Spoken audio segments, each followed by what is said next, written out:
First of all, it's my pleasure to welcome everyone to this very star-studded book panel, where we'll be discussing Eunji Kim's exciting new book, The American Mirage, How Reality TV Upholds the Myth of Meritocracy.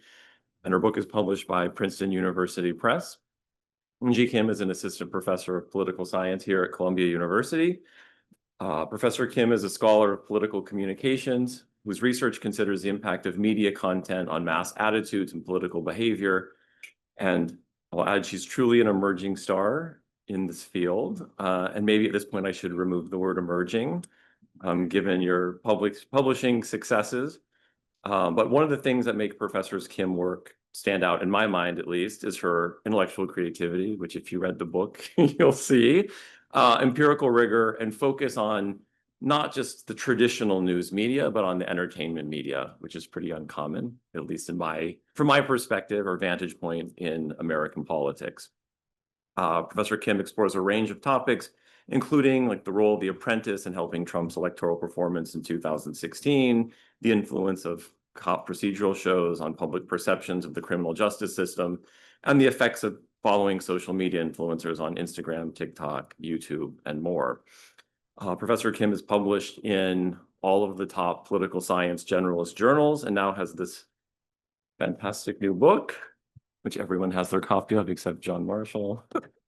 Give him a hard time. You can all decide if he's actually read it or not based on his comments.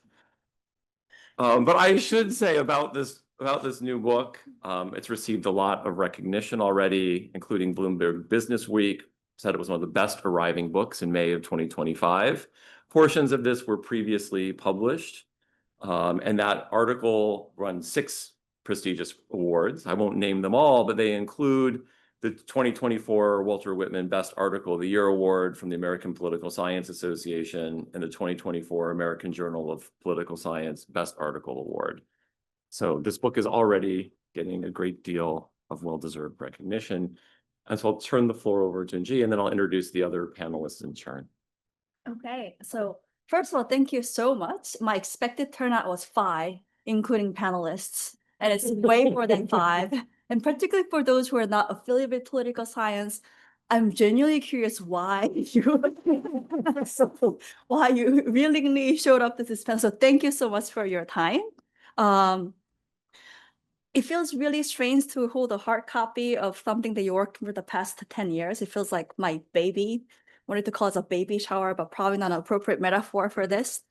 But I think years ago, when I decided to study reality TV show, a lot of people in my discipline, political science, said this is not political science, that I will never get a job in political science because reality TV show is too frivolous, not important, too lowbrow. And thankfully for my research, in 2016, Trump got elected. And people started thinking, oh, maybe she's correct. Maybe this matters. So I think that was something that I didn't expect to happen, but happened, that in many ways helped my research agenda, or better or worse. But I think people are now really thinking about the merging of entertainment and politics more than ever before, because we are living in a very high choice media environment where opting out of news is easier than ever before. And now people are not really reading New York Times or watching CBS Evening News. We are consuming news from TikTok or through social media creators or non-traditional figures like Joe Rogan or any other prominently apolitical figures. So even though the book is not necessarily about newer forms of media, including social media, I think that the core message of the book, which is that we really have to think about the content that Americans are consuming every single day seriously and pay much more attention. I hope that that's a more useful insights for all the research moving forward when we are not even studying TV anymore. Because focus of the book is a reality TV show ranging from American Idol to Shark Tank, all the TV shows that we watched for the past 20 years. But you can make the claim that, well, who are watching these shows anymore? Between all the platforms, streaming services, maybe people are only watching 30-second videos on TikTok, which is very different from watching 40-minute episodes on Amazon or Hulu. So the form of narratives that we are being exposed are dramatically changing to a long-form narrative to short-form narrative. And I think there's much work to be done about how to think about persuasion and political opinion change when our narratives are getting shorter and faster in a very different form that we are used to consume. So I think that's what I'm heading now as a researcher of media effects, that I wrote a book about TV. I'm now switching towards more short form and more social media platforms and how to think about those collective effects. And how politicians are using entertainment to persuade and manipulate public opinion, not just in the US, but all across the globe. So last chapter, for instance, talks about the implications of China using a lot of movies and entertainment to fuel nationalism. And I think there's lots to say about not traditional form of media changing how people think about, for instance, not just other humans, but other nation states. So I think that's really fascinating area of research that I want to do more work in the future. So yeah, I think thank you again for being here. I love to hear all the feedback. And one of the weird thing about this book panel is we are getting feedback after book is already written. So there's not much for me to edit or revise because it's already out here. And I have to declare that this is my last book. So there won't be any other book. So this is your last chance to buy my first and last book, I have to say. It's only $27. But I am proud that I've done it. I will never do it again, but it was a great lesson. There were lots of pain involved with it. I agonized over every sentence, every adjective. I wanted to write an accessible book so that non-political scientists can enjoy. And actually, one of the anonymous reviewers for this book, who are probably a political scientist, said, "This book is too fun. You have to make it less fun and more academic." So I had to write a response letter to this criticism, was potentially one of my potential tenure letter writers. So I thought about how to respond to this criticism for a week. And on Saturday of that week, after 3 old-fashioned in, I thought, I'm ready to respond to this criticism. And I said, and this is literally a response letter that I wrote to Princeton Press saying, as a junior scholar untenured, we often get advice that we should write a book for 10 tenured writers in the discipline. I humbly disagree. I think book is more impactful when more people read, and therefore I'm keeping all the fun. So that was my response, and Princeton accepted the fun version. So I hope that if you ever get to read any portions of it, I hope that the fun part gets to it to you. So thank you.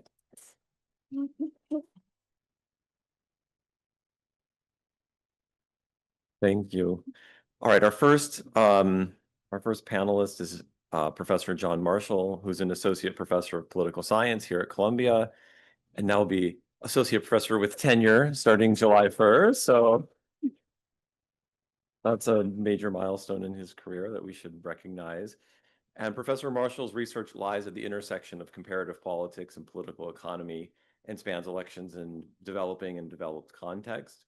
He studies news consumption and indicators of government performance, levels of education, and how social networks shape how voters select politicians. We'll leave anonymous referees to weigh in on that. In addition to this bottom-up voting behavior, Professor Marshall is interested in how politicians choose electoral strategies when media outlets decide to report news coverage and how institutions can be designed to improve bureaucratic performance. He analyzes these questions by combining quasi-experimental and experimental science with theoretical models to identify and then interpret causal relationships. And so in many ways, he's an ideal panelist for this book. I only asked because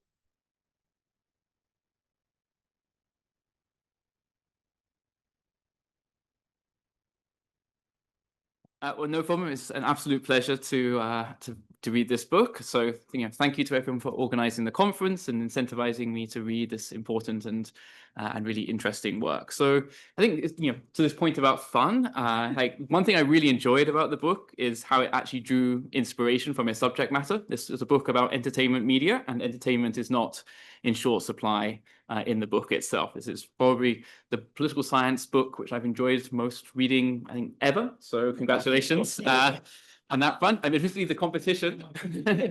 It's my first book. Yes, and last. I can't get above this, so this is great. But it's also going to be a landmark study, which I think is going to be, on the syllabus of every political communication class in the years to come. And potentially, if policymakers and so forth actually read it. It may reshape how people producing media content and how politicians engage with this going forward. And so to my eyes, I think, this is important, new, illuminating in several respects. One is it sort of convincingly shows us that entertainment media, but more broadly, consumer demand for content is a major omission from the field of political communication, which has been far too narrowly focused on news media as opposed to the 95% of what people consume, which is not news. Secondly, it shows that this type of entertainment media really does matter. I think it's far from obvious that, as Eunji says, things which might seem frivolous to many people actually do have important consequences. And in this book, clearly demonstrates that matters for both how people think about inequality and the preferences that people have over policies for dealing with or not dealing with levels of inequality. And she does this with a really creative mix of things. I mean, there's a whole avalanche of different empirical designs, and perhaps most impressive of all is the variety of, Eunji would put it, truckload of different sort of data collection strategies that come throughout the book. Those of you who haven't read it, there's a lot of references to truckload because she did indeed actually ride a truck for collecting data for a variety of different parts of the book. And then finally, I think that this kind of matters for some of the bigger picture questions we might have, because one of the key findings here is that the people who are most responsive to entertainment media, the people who already have proclivities roughly in line with the strands which are underpinning the shows. So it seems to be potentially an important source of polarization, that when people are seeing pro-cop shows, it's making people who are more conservative, even more conservative than they were before, and liberal people potentially backlashing. So we talk a lot about polarization these days, and I think this book may be an important contributor to understanding that. So I'm going to make two main comments. So the first one is, I think that in some ways this book is the tantalizing tip of the iceberg. And I think Eunji probably won't like this suggestion, but in many ways, I think you can devote your career to understanding what is the overall effect of TV. So rags to riches, which is the focus of this book, is an important dimension of American TV shows, but it's certainly not the only dimension. There's many, many different facets of shows. You can think of, even within a given show, there's lots of different types of kind of politically relevant ideas. It could be exposure to poverty and gritty circumstances. Coming from the UK, pretty much all the TV I watch is gritty circumstances and how everyone's dealing with adversity. And so I think that's potentially a relevant thing which is happening in some of these shows as well. Similarly, we have tons of shows about corruption and government failure, about personal trust and when it works, when it doesn't. There's so many different ways in which shows might matter for people politically. That's just within a single show. Then you can think about a whole bundle of different shows that people watch. The people who are watching The Apprentice are watching 100 other things as well, and they're getting a whole bunch of different types of messages. They're not going to be all in line with the type of rags to riches message you get in The Apprentice or on Shark Tank, but a whole bunch of other things too. And the final kind of part of this is thinking about the audience and how varied it is. Very many people consume totally different consumption bundles. And so I think trying to think about the overall effect of TV, we kind of need to understand all the dimensions of the shows, all the different types of shows that people consume, and then the relative weights that those shows have in terms of who's consuming them. Which is why I think this is a difficult task to try to get at. So arguably, I think this is sort of perhaps a career-defining task for you, but I think trying to comprehensively characterize the dimensions of TV content more than just this rags to riches kind of economic aspect, I think would be really interesting. And secondly, trying to put that together with these kind of bigger picture stories about how much of different types of shows are being consumed to generate kind of predictions about how has TV changed how people think about the world. So we can think about the overall consequences. We can think about how it's changing over time, how is the rise of reality TV changing how people are thinking based on what these shows look like compared to what people would have been consuming before. Similarly, we can think about this spatially as well. We have very different consumption bundles across different parts of the US, across lots of different countries too. I think really trying to understand how the TV environment in different contexts is shaping in politics in different ways. That's my first point. My second point is to, I think, kind of ask about the broader equilibrium. So basically, where is power lying in the importance of TV? So this book does a great job at showing that entertainment media can matter for people. But I think the classic question in media studies is is this a demand-driven story? Like, are the consumers the people which are asking for this? Or is this a more of a top-down story where, you know, like it's TV producers, TV executives, governments, etc., who are shaping the type of content being produced? So to put it more colloquially, like, why is it the case that, you know, like we have White Lotus being watched very widely today, and yet The Apprentice is popular 10 years ago? Like, is that because there's now demand amongst consumers for something which is more critical of the rich, or is it because the people producing this content have decided that we want to shift the world in that kind of direction? So basically, is it a mirror of current social attitudes or more curated or subversive kind of influence? And so I think this matters in a bunch of ways. So if we think that it's really about the demand side, then as Eunji mentions, you know, a bunch of times in the book, like we really need to understand how people sort into the type of content which they produce. And so I think the critical kind of question here, which may be useful for you going forward, is how sensitive are viewing habits to politically relevant messages of different types? We can also think about, you know, the demographics of the casts, about the setting in which the show is taking place. So if they're really sensitive, and increasingly in an environment where we have a huge amount of choice, this suggests that there's going to be relatively limited scope for these types of effects we see in this book to really be operating. Like, you know, people are just going to sort out of watching content which doesn't really appeal to them, and they can easily switch to something else instead.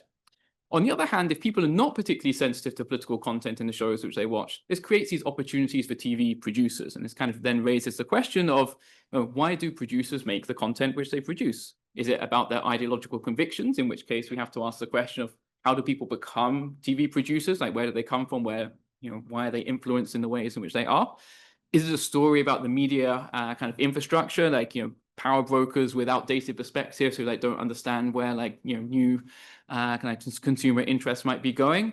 Or is it more of a nefarious story of government and interest groups? Like, you can easily think, you know, you use examples of like crime TV dramas, like, you know, are police providing access under certain conditions for producing certain types of content?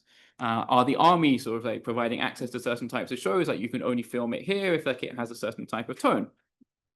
And in the most extreme cases, in some of the contexts which I study outside the US, the role of the government, both in terms of funding projects and, you know, basically approving their existence or not, is kind of a critical dimension. And I think, you know, the answers to these questions of like where production really comes from, I think, is kind of critical for public policy. Like, how should we be regulating the production of TV, but also in terms of thinking about where it's going to go next. I have one more comment which I was going to make about, you know, like super academic stuff, but, you know, I'm just going to ignore that and say, I think, you know, one other avenue is to think about what the mechanism here is, like the classic academic question, which basically nobody else cares about, but we can chat more about that later. So thanks so much for this book, and, you know, it makes me proud to be your colleague, so I appreciate it.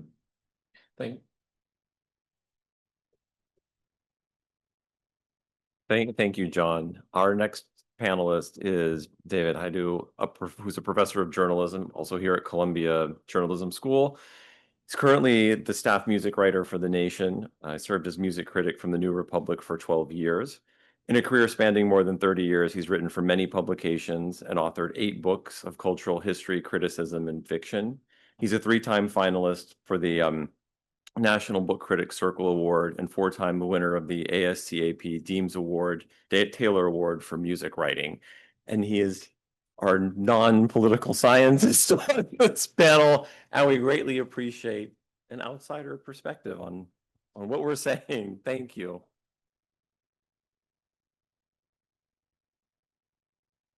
There we go. But an adjacent, or as my kids would say, an adjacent perspective. And I want to make clear right away how much I enjoyed this book and respect this book. And I look forward to your next one. And there will be a next one. And I know to carry the analogy of childbirth, I've seen 3 previous children born at close range, and I've marveled at the mother's capacity to not only take excruciating pain, which you could relate to, but to forget that pain. So I look forward to the next one. Eunji, I admire Eunji's book very much. I wrote everything out because I am very nervous being in the company of political scientists. That's something. So David is the only person who didn't know me before this panel. So everyone else kind of had to come. But David said yes without ever having met me. So thank you. Being an arts writer is a lonely life, so I'm happy to be here. I admire the book a lot. It's a fascinating look, as we know, at a complicated relationship, a relationship between mainstream entertainment on television and political attitudes, the relationship between what people watch and what they think, how they think, what they feel, how they feel, how they think about what they feel, how they feel about what they think.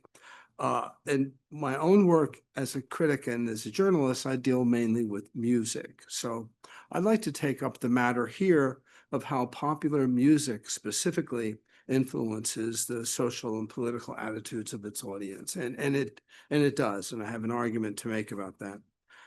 It's a big topic, and I could usefully narrow it to the point in most listeners' lifetimes when they are most susceptible to the influence of popular music, and that is the age of 14 for most people on average, or 13 and a half for some girls or young women who tend to mature a bit earlier than boys or young men. I'm using the language of boys or young men, girls and young women, because I'm talking precisely at about the point when girls are in the process of becoming women and boys are in the process of becoming men. They're at a critical stage in their physical, psychological, and social development when they're forming senses of themselves as individuals and members of a tribe, people distinct from their parents who are defined by or define themselves by their tastes, their likes and their dislikes, and their social associations.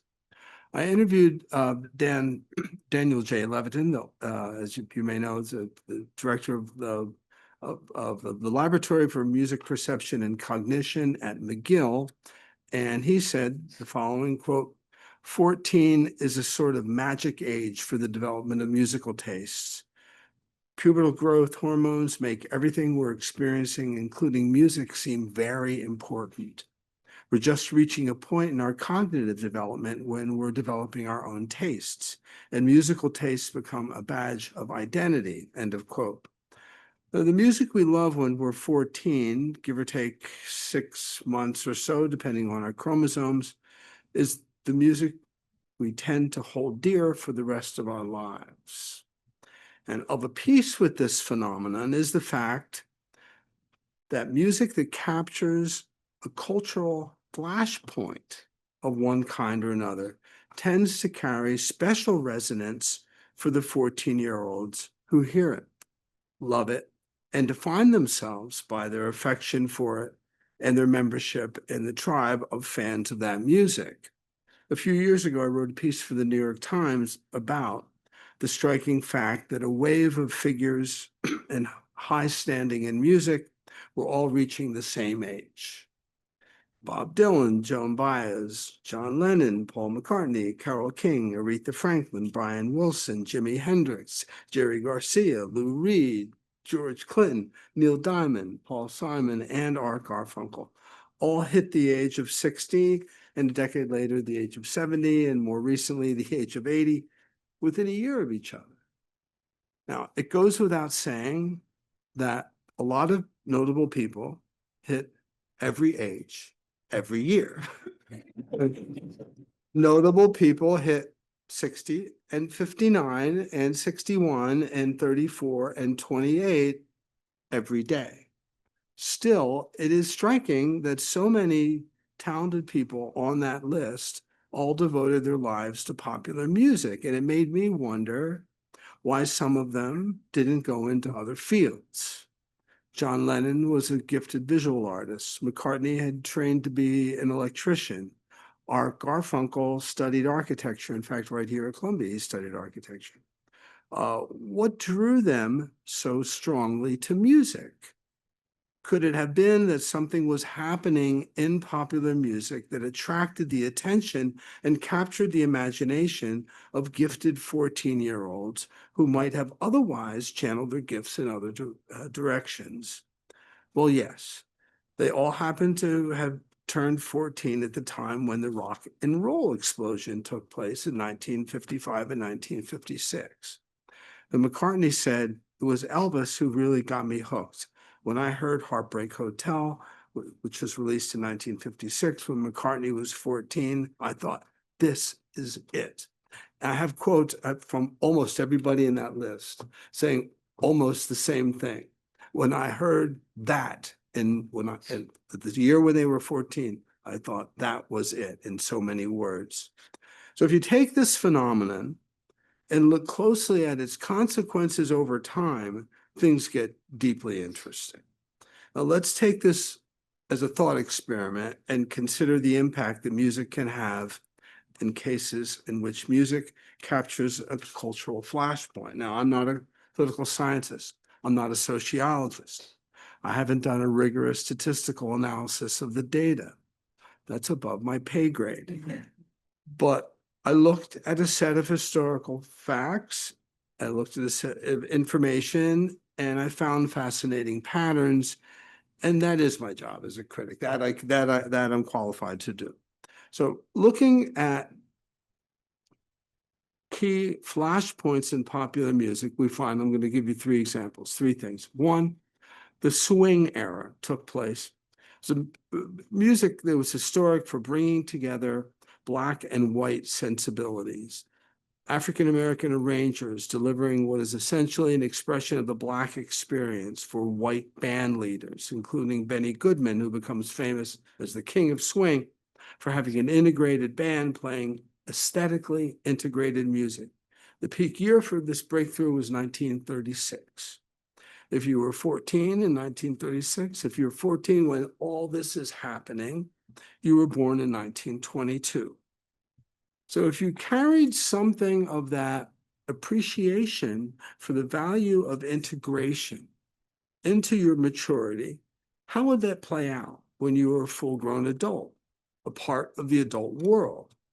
So to be consistent in applying this to three examples, I chose the age of 25, and then applied it to each one. So what world would you enter at 25, and how would you fit into that world? If you were born in 1922 and were 14-year-olds in 1936, you were 25 in 1947, and you would be a part of the adult world in the early days of civil rights consciousness. Harry Truman's Committee on Civil Rights issued a blockbuster report. Within months, Truman would desegregate the armed forces, become the first president to make an address on civil rights before Congress. You would be a 25-year-old in sync with the moment in political history. I'm not claiming anything causal. I'm saying you would be in sync with the events of the time. And maybe there would be something causal in the impact that you would have in response to these events. As a 25-year-old, you would certainly be primed for these events through the music you loved at 14. Now, you'd say, swing, okay, but didn't rock and roll really integrate music in a more dramatic way? Yes. And if you were 14 in 1956, you were 25 in 1967, when the civil rights movement was in fever pitch, and you would be primed for that moment. To take another flashpoint in popular music, this may be one you wouldn't necessarily think of, disco and glam rock both brought gender fluidity, androgyny, and a full-bore gay sensibility onto the pop music charts. All the Young Dudes, Walk on the Wild Side were top 10 hits in 1972, and the disco craze began soon after. To do the math again, if you were 14 in 1972, you were born in 1958. So you were 25 in 1983, pivotal year in gay consciousness. New York State banned discrimination for sexual orientation. The AFL-CIO membership voted to support gay rights. Sodomy laws around the country were beginning to be revoked. Homosexuality was removed from the categories of mental illness in psychiatric diagnostic tests.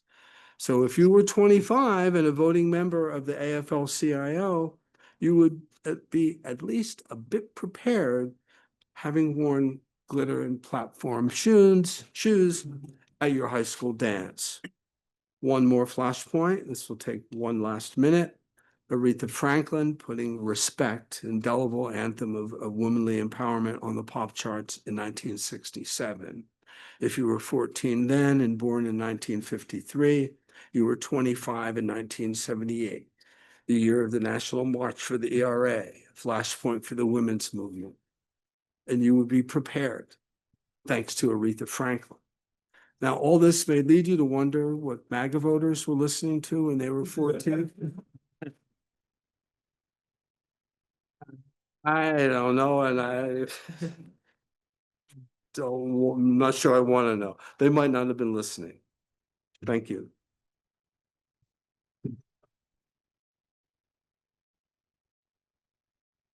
All right, our final panelist is Andy Gass, who's an associate professor of politics and public affairs at Princeton University. And we were very proud to claim him as a former PhD student from the political science department here. His research interests lie at the intersection of political communication, public opinion, and political behavior, with a focus on social and digital media. His work has investigated online news consumption, the spread of misinformation, and the role of platform algorithms in shaping opinions and behaviors. So, thank you, Andy, for coming. Thank you, Justin. I have no idea how I'm going to follow that up. Whatever I'm going to say is going to sound super boring and dry in response, and I apologize in advance. Let's go dance together. Maybe afterwards.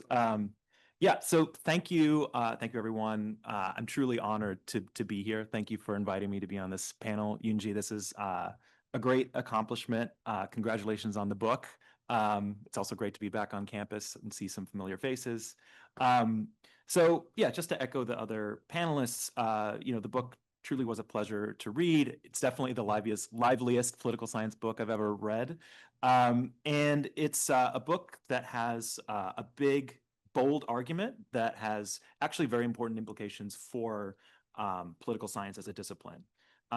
You very much convinced me of your conclusions, and the book got me thinking about a lot of things, including, what other important features of the American landscape are we overlooking as political scientists, right? You shine a light on something that seems in retrospect so completely obvious, but most of us have missed it right until now. So what else are we missing? So I have a few comments I'm gonna put into a few different buckets, I think. So first, I wanna talk a little bit about your kind of the two big content categories that you talk about, right? News and entertainment. This is like the big dichotomy of your book. And you're totally right. Entertainment is hugely important. You've definitely convinced me about that. And news is something we definitely focus too much on, and that's something I'm very much guilty of myself. But like, are these the only two kinds of, content that people encounter on TV? Clearly not, right? And so it got me thinking a little bit about, what are the other kinds of important programming that people spend a lot of time on TV? I'm not the right person to answer that question, but I'm told that sports are very popular in America. That's like obviously a very important thing. You have a figure in the book, like a really informative figure that shows us the number of shows over time across different genres. The reality TV is clearly at the top. But I wonder if you were to weight that by ratings, what would actually be at the top? Would it be these entertainment programs, or would it be sports programs, especially around like huge events like the Super Bowl? In any case, it's obviously very popular. So how does sports fit into your framework, right? So on the one hand, it's maybe the best example of meritocracy at work. At the same time, sports involves teamwork. It involves cooperation. It's subject to a lot of randomness. And there's a lot to unpack there. So that was one kind of thought I had, and just one example of how to kind of unpack the various kinds of programming people encounter on TV. A related question I had, and I think sort of jumping off of what John said, I was very curious as to whether there are different kind of profiles of media consumption. Because again, going back to this dichotomy that appears throughout your book, you get the idea that, you know, there are people who spend most of their time watching entertainment TV, and that's like a lot of people. And then you have news junkies who spend a lot of their time, you know, just only consuming kind of news and political content. But there must be people who have like some interesting mix of the two or mix of other things. Are there common patterns that kind of recur? Like, you know, I'm just a political scientist, but it seems to me like a lot of people who study elections are really into sports, right? Like it seems to me that there's a correlation there. So what are interesting other correlations that exist in kind of TV and other media consumption habits, and what can we learn about those descriptively? And just a last point kind of in this on this topic, there's something I noticed in your figures. It seems to me, and correct me if I'm wrong, seems to me that the popularity of reality TV, at least measured by the number of programs, kind of peaked in 2016. What's going on there? Why is that? And it looks from your figure that it's been overtaken by things like by drama, for example. So, you know, was that just a blip? Why do you think that is? Are Americans losing their appetite for that? I highly doubt that this is like just a historical artifact because you've shown how enduring these themes are, but I'm sort of curious like how ephemeral these patterns of consumption can truly be. Okay, so a second point, I just want to point out kind of the thing that most puzzled me about your results. So the great thing about the variety of different kinds of evidence that you present in the book is that, I mean, there are things that are super consistent, and then there are things that are a little bit puzzling, but you don't shy away from them, right? And you kind of point out when you're not even sure what's going on, which is great. But just the thing that puzzled me a little bit was that people's personal experiences don't seem to matter that much, or at least they do matter in some of your evidence, like the observational evidence, but they have like the opposite effect in the experiment. But apparently there's a lot of social science research that's consistent with. So that made me think back to the classic Iyengar and Kinder News That Matters book, where they showed actually that personal relevance was really important for people when they were watching news programs. So that's a key area, it seems, where news and its effects differ from non-news, from entertainment. And it seems like that could be worth exploring. Okay, the next point I want to make is a really simple point. I was very happy to hear and to learn that you are interested in studying other contexts around the world. And that made me wonder, I mean, how American, kind of uniquely American, is this phenomenon of reality TV, rags to riches shows, and meritocracy? I mean, obviously, like there's this cultural resonance in this country with these kinds of stories, as you show. But you know, some people will remember that American Idol is actually an adaptation of a British program. I know you know that. And even The Apprentice was created by a Brit. So part of me wants to just blame the British. I want to blame the British. So like that's just two factoids, but I do, you know, versions of these programs exist around the world. So how much of this is an American phenomenon? Like, would you find similar patterns in other countries? Maybe, right? So I don't know. And I guess the last kind of point I'll make. So similar to John, I had questions about what's going on the demand side. We know, just even focusing on TV, you know, we know, even if it's not the full story, that ratings obviously drive a huge amount of, you know, what studio executives think audiences want and like what programs they should develop in the future. And so that to me means, you know, that to me means that sort of the popularity of rags to riches shows is at least partially endogenous. And now that you're kind of pivoting to studying social media more, I feel like whatever's going on there is even is going to be amplified even further, right? So to the extent that people really respond to these kinds of narratives, you know, ranking and recommendation algorithms are learning from those revealed preferences, and content creators are, you know, following that demand, and they're producing more of that content. We've already seen, you know, there are influencers, who are promoting like grind set kinds of lifestyles, and it seems very kind of consistent with this idea that these narratives are appealing to people. But I just think there's just so much to unpack there, and I hope you kind of keep exploring these questions when you focus more on studying social media. I'll stop there. Thank you. Thank you. Thank you, Andy. And now we turn the floor back over to Eunji to take a few minutes. I know that there's a lot on your plate now, so respond to whatever you want, and then we can open it up to the audience for questions.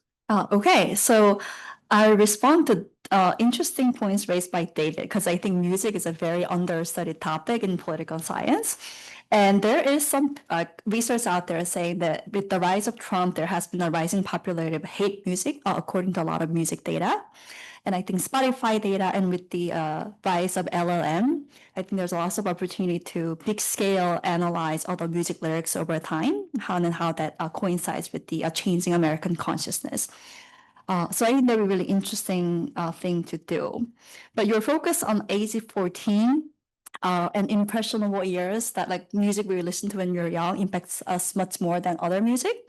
That reminded me that narratives that we are used to be exposed when we are young probably affects a lot of the way that we are thinking. And that reminded me of how people are reacting to a lot of new Disney movies and the classic remakes, is that we are used to watch Snow White. We already know the narrative, or The Little Mermaid. And then when the classic narratives are recreated and replaced, it seems to arouse much more visceral reaction from the American audience. So I think that's one really interesting area of research that I want to pursue more in the coming month. For Andy's question about sports, I confess that if there's one thing that I do not know at all, that would be sports. And I want to try to go to my first basketball game very soon. But if you look at the Nielsen ratings data over time, around 2020, now the most popular TV shows on network TV is NFL and Sunday Night Football. So that's changing from like 2010s, where reality TV show used to be the most popular. So now probably sports is the most universally American TV, that it attracts people from both partisan aisles. I think there's something there. One of the data that I didn't really talk more in the book was the survey data that I had exposure to all the sports program too. And I was looking at the correlation between exposure to the sports program and belief in meritocracy. But the correlation was less strong, and the predictive power wasn't as strong as a Rags to Riches TV show. And I think the potential reason is that when you're watching a sports TV, not that I do that often, but if you do, then 40 minutes, there's a 40 minutes of live game, and there are a lot of commentaries. And I think there's a tendency of a lot of sports narrators to talk about meritocracy, about, oh, that athlete used to be really poor and then he made it. So there's a lot of sports commentary that contains explicit mentions of rags to riches, but actual game itself doesn't have the narrative component of the rags to riches per se. So I wondered why, maybe that could be the reason why the effects are less pronounced compared to, for instance, 40-minute episodes of American Idol, where every contestant is introduced with sentimental music. And every contestant has a sad story or odds that they overcame. That's part of the supply side phenomena too, because I had an opportunity to talk to one of the producers for American Idol, the Kurdish version.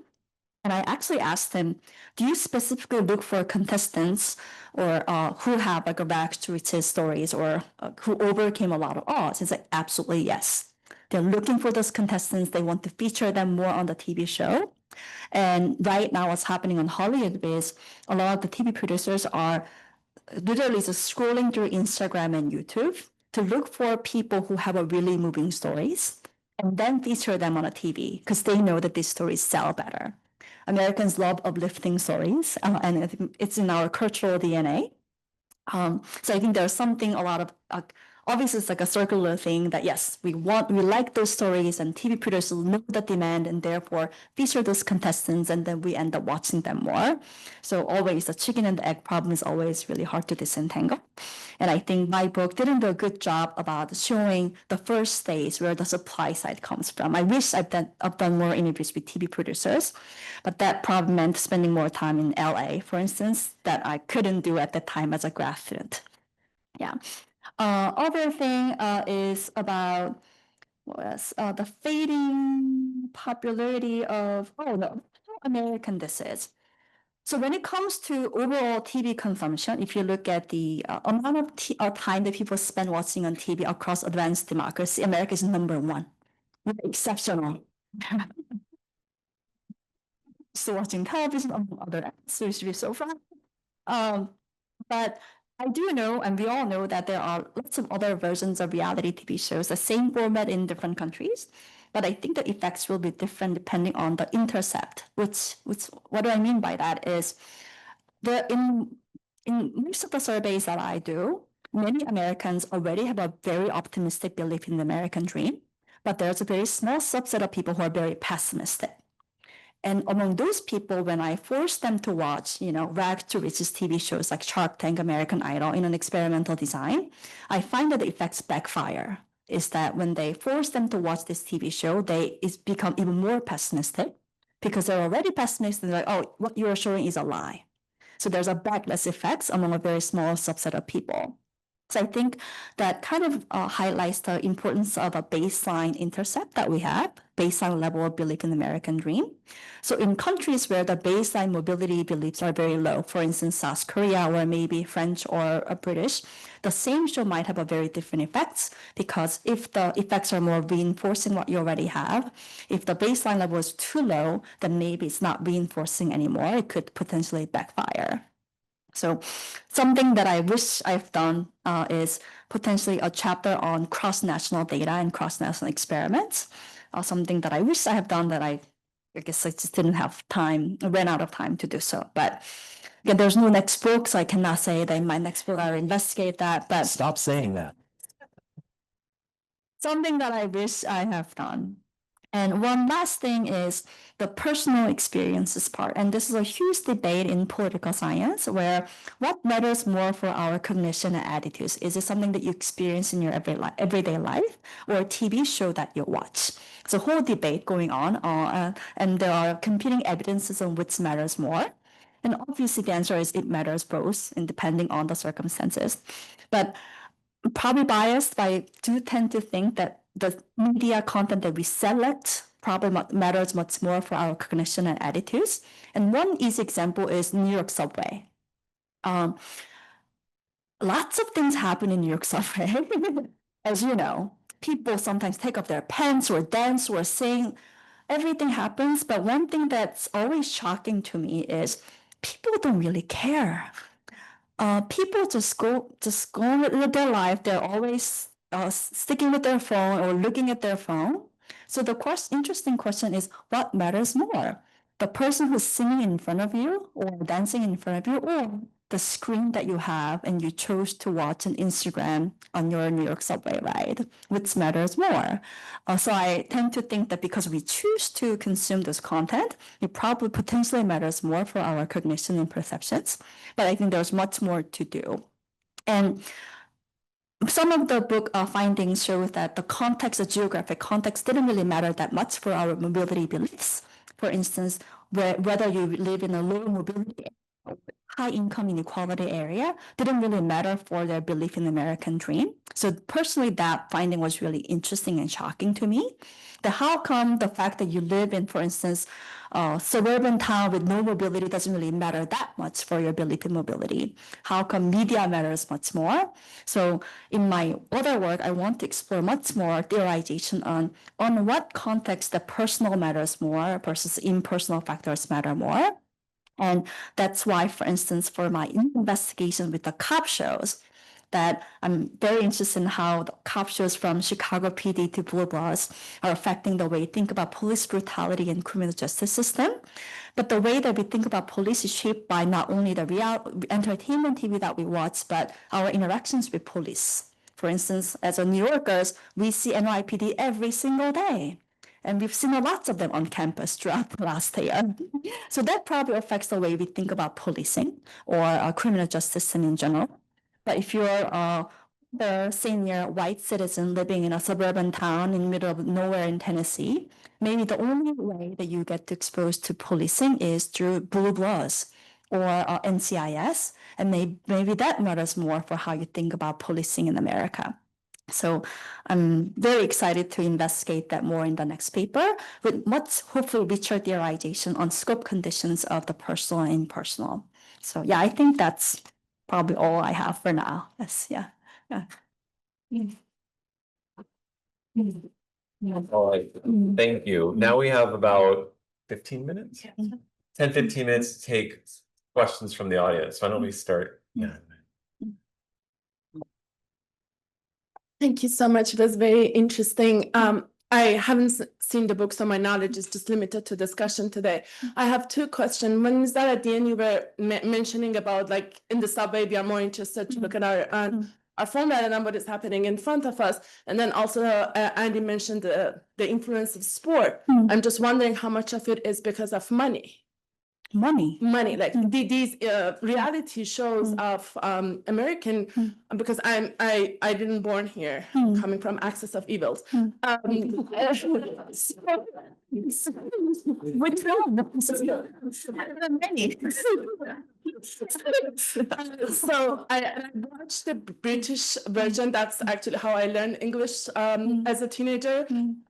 And I'm seeing the difference between these reality TVs in British versus American. And I'm just wondering how much of it is money and how much of it is what we are seeing right now, that people trusted a businessman and then another businessman is ruining so many of our things. And then also I want to ask David, I know that at the end you said that you don't want to know about this mega and stuff, but as a prof and musician, when you look at what people are listening today versus the people that you mentioned, that lyrics has had more meaning, ever touching your feelings more, how do you think, by just looking at the music that people listen these days, where our country and next generation is going?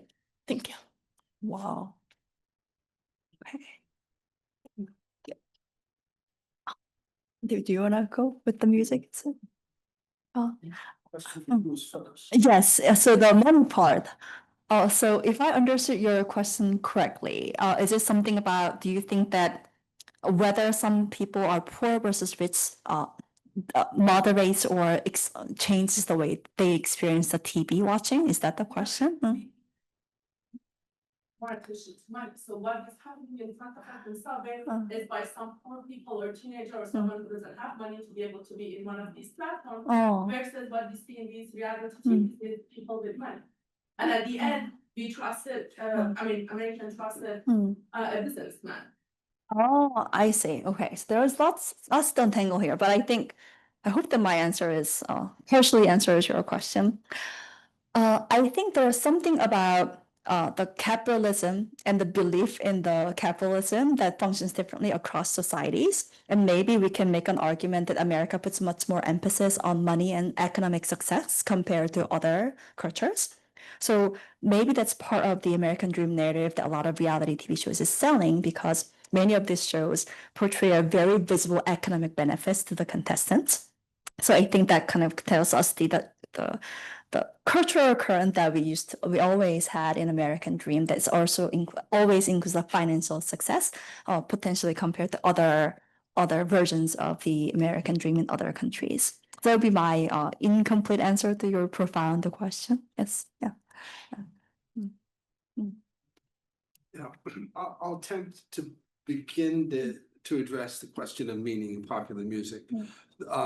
There's no question that if we look back historically, we can quickly identify points when there was overt political meaning in popular songs. We could cite 1963 when "Blowin' in the Wind" was a top 10 hit, you know, and there were the folk rock dealt overtly with political themes, and so that's a signal moment.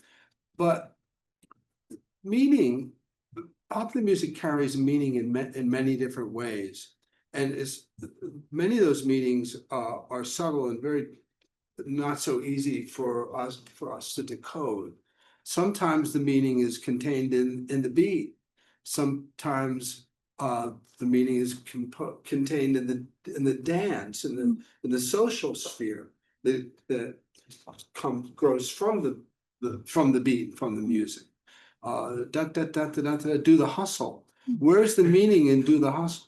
There's great meaning in the and political meaning in disco as a music that mobilized a group of disenfranchised people to unify and to find strength in their unification. It's like doing the hustle. So, but where do we find that meaning?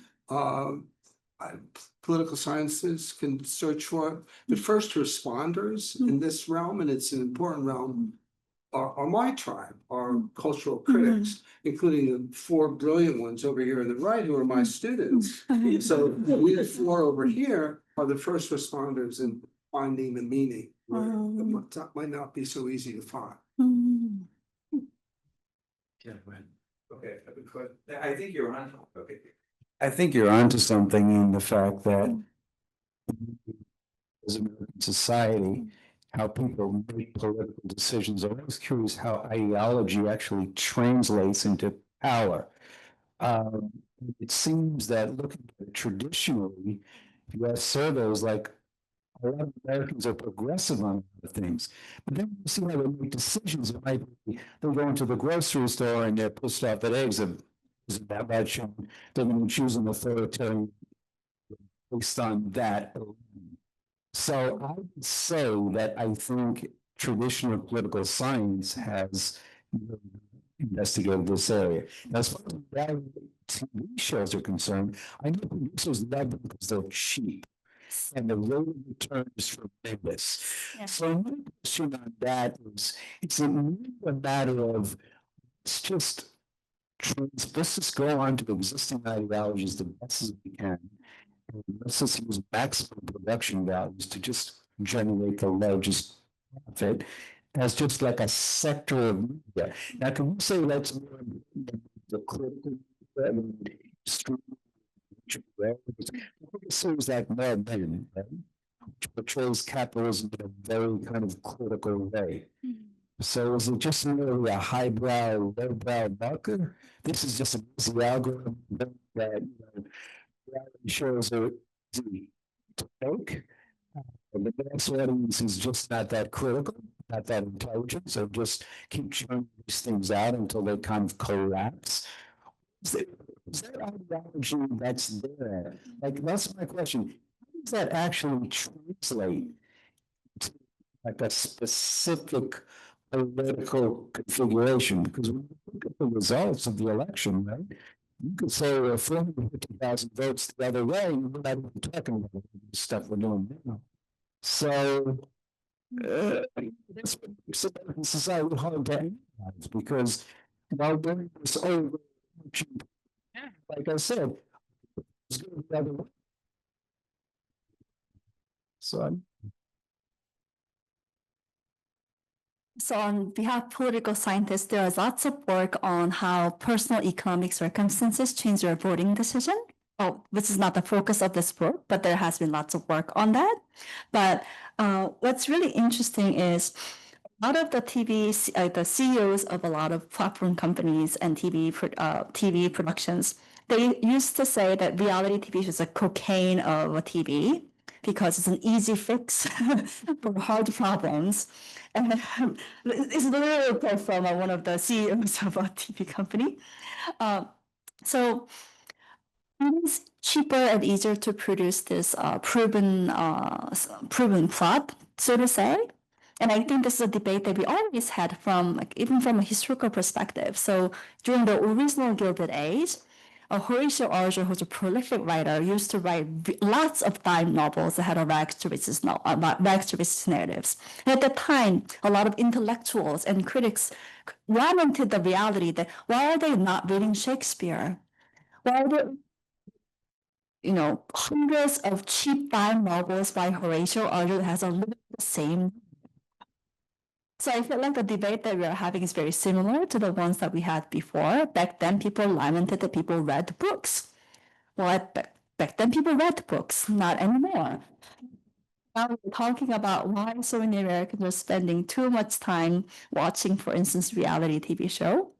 But one thing I do not want to do with this book, and my claim is, I don't want to criticize the American public for consuming a lot of entertainment media, because I think there's a positive elements to these shows too. So for instance, there's a lot of evidence showing that popularity of Shark Tank is correlated with the number of patents submitted by the county, that towns, for instance, the towns where Shark Tank is more popular. So it has a lot of personal empowerment capacity, is that when you're going through a really rough day, when you have 5 different jobs, at the end of the day, when you're watching American Idol with a beer, maybe that's one good thing that you do for yourself that day, that it empowers you to go through another hard day. And we all want escapism, particularly more than now ever. And I think there's also a function that entertainment offers for us, because sometimes reality just feels so heavy and we need to escape.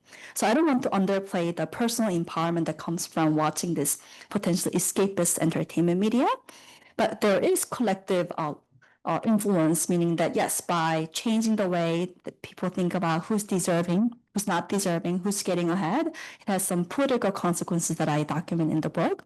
But the normative implications of watching entertainment is much more mixed and nuanced.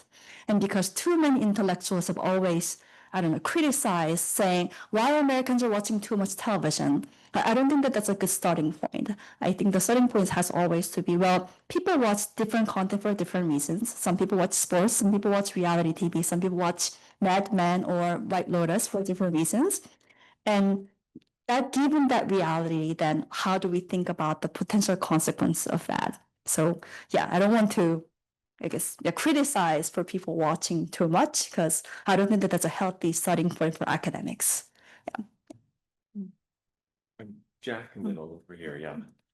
So I had a stack of Horatio Alger books that belonged to my father when I was growing up as a kid, and they all had titles like Strive and Succeed. Yes. It was a message about how you went from rags to riches by being a clean kid and working hard, and then you would get your just reward. But I'm guessing that mechanism from rags to riches is maybe not the same as reality TV. So is there a dominant mechanism? Is it being lucky, being tricky, being completely unscrupulous, being charming? I mean, how do you to Colombia? Well, I do think the reality TV show offers a much more colors and different versions of success compared to the mono narrative that Horatio Alger offered at that time. But I think in terms of the impact, I think we can potentially make an argument that all those reality TV shows that we're watching are potentially much more impactful than the Horatio Alger's dime novels, because it comes with music and images, and the way that we process those entertainment media is very different from reading a text form of books. So potentially that's more impactful, even when the method is the same. I think impact could be larger because it's an entertaining form of media content much more so than the novels. One interesting thing that I think about with the rise of social media is, if you look at surveys of young people around the globe and ask, what do you want to be when you grow up? It used to be professors, it used to be doctors and lawyers, but right now the number one aspirational job is a YouTuber. This is true. And I think it changes the way we think about how to become successful in life, because you do not need anything to be a successful YouTuber. All you need is a phone and some random talent, and hopefully you get viral and then you become successful and you make money. And I think that raises the questions of how young people think about becoming rich and who becomes rich. Because it seems like who becomes a successful content creator on social media, so it feels so random and so easy. It feels like an overnight success, even though in reality it's not.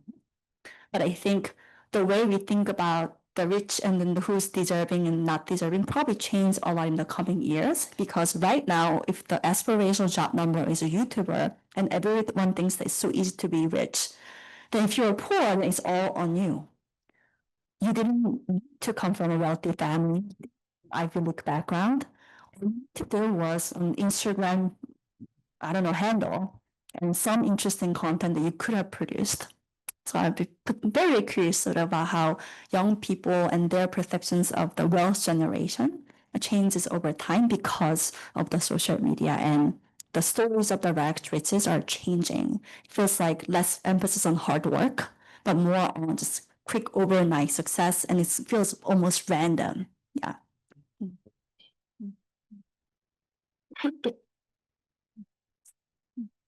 Well, thank you. This has been a fascinating conversation. I'm curious about something that was mentioned earlier about the content people watch being what they're drawn to. And I'm curious about how you put it in conversation with, the rightward shift we're seeing among Gen Z, particularly given what they're consuming on social media. My question really is, when you see things such as the backlash against Me Too fueled strongly by Candace Owens's coverage of the Justin Baldoni and Blake Lively case, all the way over to, I think the name is Huberman and all of that kind of content, which is science and education, but has a right-wing agenda that generally pushes. I'm wondering whether you think that there's space for true, radicalization or shifting of political perspectives through entertainment. Maybe interesting enough for another book, who knows? Oh God, write another paper. I think I can do that, yes. But I think that's one area that my fantastic colleague John Marshall and I and other colleagues have been trying to potentially answer with a lot of social media data. So we ran a huge field experiments last election season, 5 months, where we incentivized young people to follow some creators on TikTok, YouTube, Instagram for 5 months. And as a part of that study, we asked people to donate their YouTube watch history data. And they did. People were willingly sharing their entire YouTube watch history data to us. So now we are sitting on data that has 22 million videos that people watched throughout their lifetime. And I think that will give us a fascinating window into, for instance, what type of content are they watching? And is there any radicalization happening over time? Maybe you start with Joe Rogan and then you move to something else. Maybe you start with some very apolitical creator who potentially briefly talked about politics, and then the recommendation algorithm gave you to something else, to Andrew Tate, for instance. Maybe you start watching a gaming video, which are very popular, and then drawn into a whole manosphere. So I think there are many ways, many entry points into the radicalization, and that requires a lot of granular social media data, which is usually hard to get, but we are very lucky that many respondents in our sample just shared everything. So yes. All right, our last question. Thank you so much. And thank you so much for this fascinating panel. Though I was a bit terrified to discover that I was 15 when I first watched The Apprentice. So I don't know. I have 3 quick motivating factors around reality TV that I wanted to ask you about and bring up very quickly. And the first one is the concept of the joy of hate watching. And so one of the most popular reality TV shows at some point was on TLC, 19 Kids and Counting, which was about a very conservative family that practiced no birth control. And the #1 watching demographic was women in progressive areas on the coasts. Yes. And so just thinking, like, is there that direct link of seeing this as aspirational, or is it not even just hate watching, but just watching it for some sort of other entertainment value that's not super aspirational? But then the second thing is I hear from the book that you make a kind of clear distinction between news and entertainment. And so another motivating factor I wanted to ask you about is the concept of infotainment and the way that, especially in a digital public sphere, news and entertainment are competing on the same ground. So that news has to become ever more entertaining. So you can think about clickbait headlines, et cetera, et cetera. Mm. And then the third motivating factor is the changing nature of reality TV itself over time, and the way that the contestants themselves are becoming ever more aware of their own role in a larger media landscape. So folks are joining reality TV shows in order to become social media influencers later, Yes, yeah. and are a lot more curated around the kind of personas they're building. Yeah. And it's not just from rags to riches, maybe, but even the reality TV villain as a trope is becoming often the most popular Yes. character and gains the most followers because they're willing to stir the pot and they're the most entertaining. So people are cutting them a lot of slack for that. So I'd love to hear you talk a little bit about those three factors and how they maybe come up in the book. Thanks. Yeah, no, those are fantastic questions. I will answer in the reverse order. So I think the phenomena you mentioned where it's much more curated, people know what they're doing and that's why they go on to the show. I wonder that's related to the fading popularity of many reality TV shows over time, because it's not as popular as it used to be. And I think potential reason is that older versions of reality TV and their contestants felt more authentic. But now it's not anymore, and it's pretty obvious what their motivations are to begin with. So I wonder whether that kind of cuts some of the parasocial connections that audience builds with the contestants up to a certain degree. So there'll be an interesting kind of investigation. Infotainment, I agree with this because the news that we're consuming is not the same anymore. And I think journalists themselves are under great pressure to think about how to go viral. How do we compete with all those entertaining content out there? Because if you're a journalist right now, what you're competing with is not another Washington Post article. It's a cute dog on Instagram that you're competing with, and millions of them. So then that raises the question of what should journalists do? Do they have to make it more entertaining? Do they have to own their TikTok accounts? So there's a whole scholars looking into what happens journalists become more of a social media creators. If there's a similar journalist who have a TikTok account and make it more digestible versus not, who do we trust more? So some preliminary findings from that design told us that actually people trust them less because they look doesn't look more of an expert anymore compared to the traditional journalist figure. So I think there's a much more investigation to figure out what should journalists do? Like the answer is not having more TikTok accounts, but like thinking through like navigating this gray area of news versus entertainment in this very tricky media environment to survive. And one last thing about hate watching. Gave me another paper idea that I should be writing. I think this is a really fascinating phenomena. And there are, not in the entertainment realm, but there are some works in political science that show that a lot of people who are quoting a tweet are doing a hate quoting.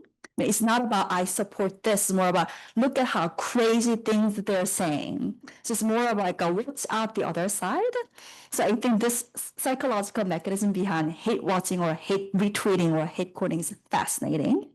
And there are some evidence to say that a lot of tread wife contents on Instagram are watched by a lot of progressive young women living in New York City, for instance.